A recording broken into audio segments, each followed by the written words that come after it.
에스겔 20장 역시 남왕국 유다의 멸망을 예고하는 말씀입니다. 에스겔 24장까지는 이러한 말씀이 계속 나옵니다.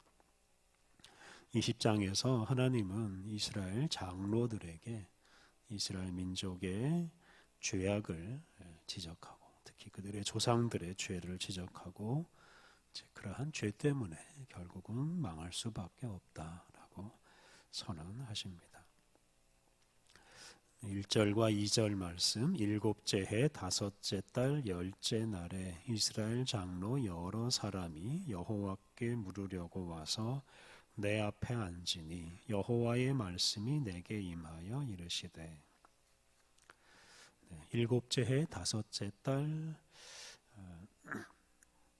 열째 날, 즉 에스겔과 다른 유대인들이 바벨론에 사로잡혀 온 지 일곱째 해 되던 해, 그리고 다섯째 달 열째 날에 이스라엘 장로들이 하나님께 물으려고 에스겔에게 왔습니다.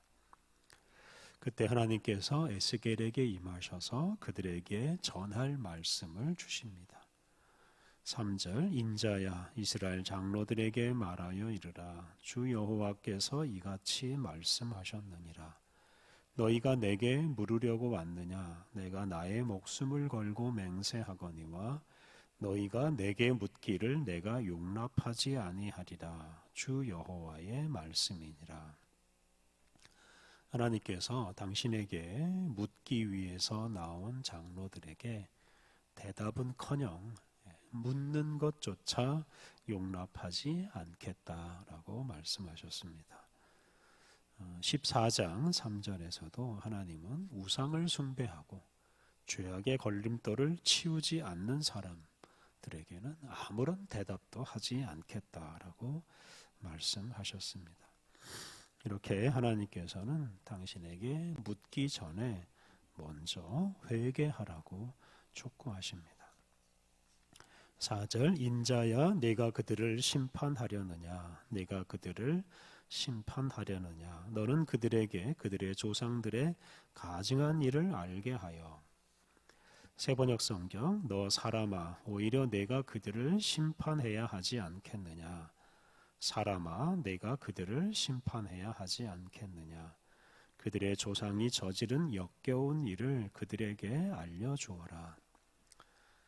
여기서 인자 또 사람은 바로 에스겔을 가리킵니다. 하나님은 에스겔을 찾아온 사람들에게 나라를 망하게 만든 그들의 조상들의 죄악을 지적하며 그들에게 심판의 말씀을 선포하라 라고 말씀하셨습니다.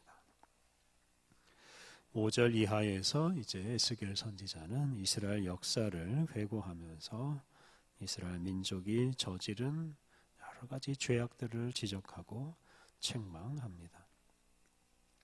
5절과 6절은 애굽에서 노예로 살던 이스라엘 민족을 애굽에서 나오게 하신 사건을 말합니다.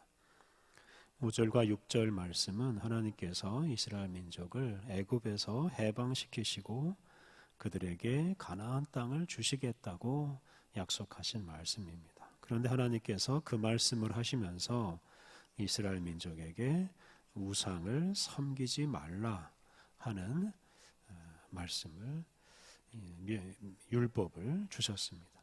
그런데 이스라엘 민족은 그 하나님의 말씀을 듣지 않았습니다. 8절, 그들이 내게 반역하여 내 말을 즐겨 듣지 아니하고 그들의 눈을 끄는 바 가증한 것을 각기 버리지 아니하며 애굽의 우상들을 떠나지 아니하므로 내가 말하기를 내가 애굽 땅에서 그들에게 나의 분노를 쏟으며 그들에게 진노를 이루리라 하였노라.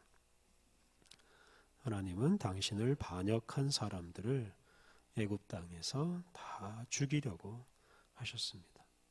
하지만 하나님은 참으셨습니다. 9절, 그러나 내가 그들이 거주하는 이방인의 눈앞에서 그들에게 나타나 그들을 애굽 땅에서 인도하여 내었나니 이는 내 이름을 위함이라. 내 이름을 그 이방인의 눈앞에서 더럽히지 아니하려고 행하였음이라. 네, 이방인의 땅에서 당신의 백성을 멸망시키면 당신의 이름이 더럽혀질 수도 있기에 하나님께서는 이스라엘 민족을 애굽에서 멸망시키지 않고 그들을 애굽에서 건져내셨습니다.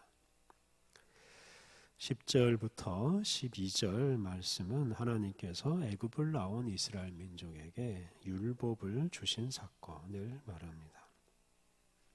하나님께서 애굽을 나온 이스라엘 민족을 시내 산 시내 광야로 이끄시고 그곳에서 율법을 주셨습니다. 율법을 지킴으로 삶을 얻고 즉 생명을 얻고 또 율법을 지킴으로 당신의 백성인 것을 드러내며 살도록 하셨습니다. 하지만 그들이 하나님께서 주신 율법을 또 거역합니다.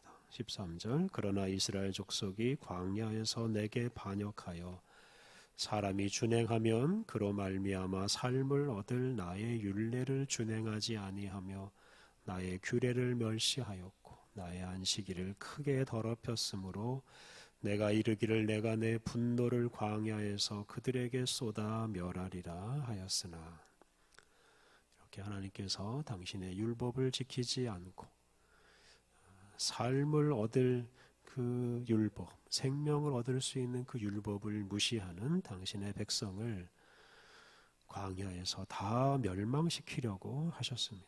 그런데 하나님은 당신의 영광을 위해서 달리 행동하십니다. 14절 내가 내 이름을 위하여 달리 행하였었나니 내가 그들을 인도하여 내는 것을 본 나라들 앞에서 내 이름을 더럽히지 아니하려 하였음이로라. 하나님께서 많은 나라들 앞에서 당신의 이름을 더럽히지 않으려고 이스라엘 민족을 광야에서 멸망시키지는 않으셨습니다.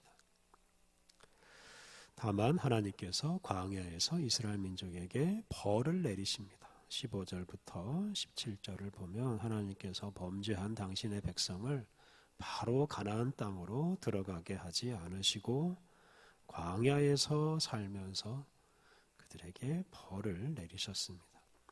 그 결과 오랜 광야 생활 때문에 애굽에서 나온 사람들은 대부분 죽고 이제 그들의 후손들이 태어나고 장성했습니다. 그래서 광야 그 40년 생활 동안 세대 교체가 이루어졌습니다. 그런데 그렇게 등장한 새로운 세대마저 조상들과 같은 죄를 저질렀습니다. 18절부터 20절은 이 광야에서 태어난 새로운 세대에게 명령한 말씀입니다. 하나님은 그들과 새로운 언약을 맺으시고 율법을 주시고 율법을 따라 살라고 말씀하셨습니다. 그런데 그들도 율법을 따르지 않았습니다. 21절과 22절을 보면 그들이 저지른 죄악에 대해서 말합니다.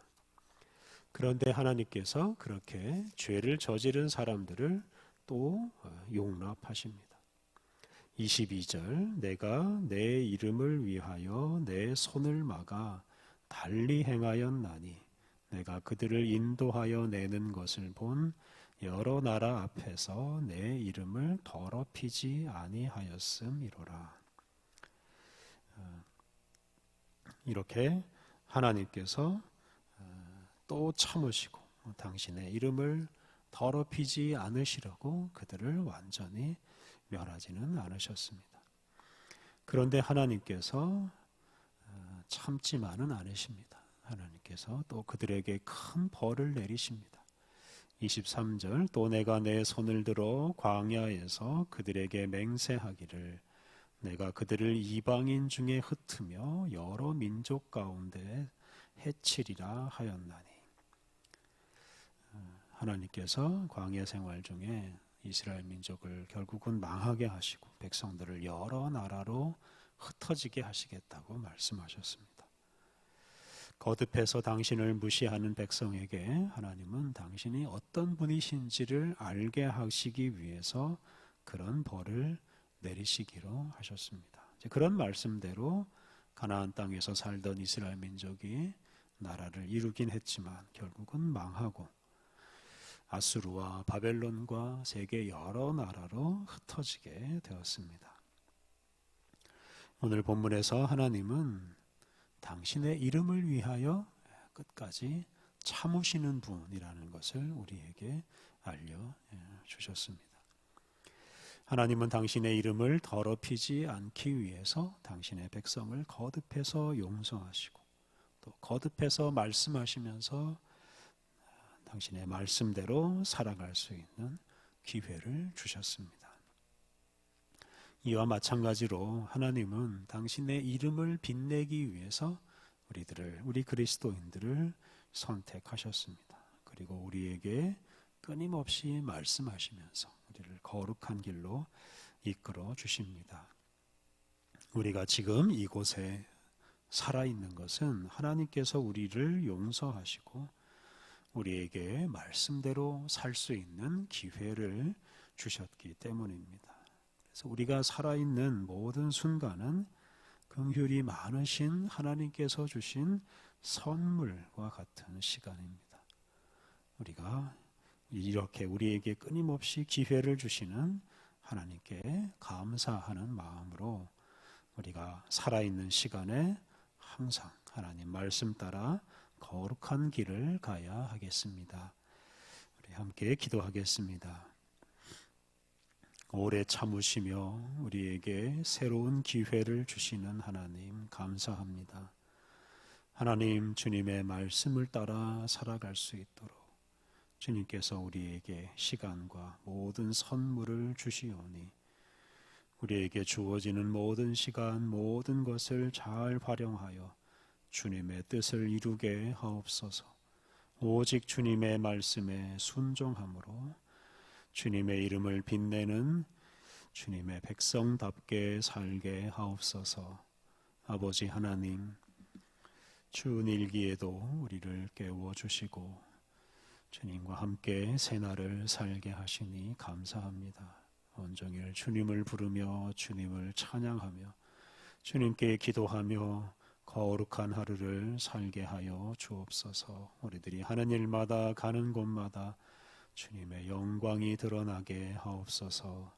예수님의 이름으로 기도드립니다. 아멘.